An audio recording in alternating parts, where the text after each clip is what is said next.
Mantiqut Tayr ou le langage des oiseaux par Fariduddin Attar, traduction Garcin de Tassy.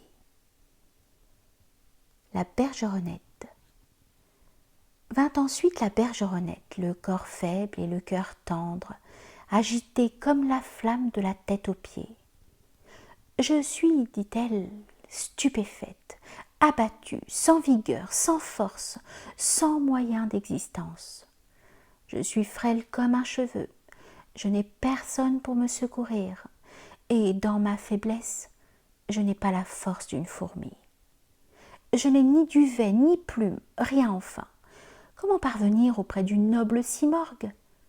Comment un faible oiseau comme moi pourrait-il arriver auprès de lui? La bergeronnette le pourrait-elle jamais?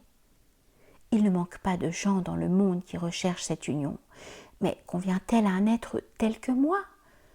Je sens que je ne puis parvenir à cette union, et ainsi, je ne veux pas, pour une chose impossible, faire un pénible voyage.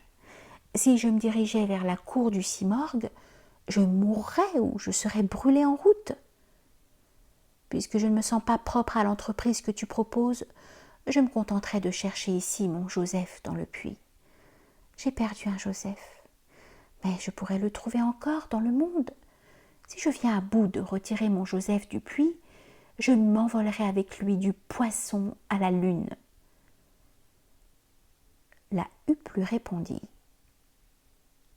Oh, toi qui dans ton abattement, tantôt triste, tantôt gai, résistes à mon invitation. Je fais peu d'attention à tes adroits prétextes et à ton hypocrisie, bien loin d'agréer tes raisons. Mets le pied en avant, ne souffle mot, coude-toi les lèvres. Si tous se brûlent, tu brûleras comme les autres, mais puisque tu te compares métaphoriquement à Jacob, sache qu'on ne te donnera pas Joseph.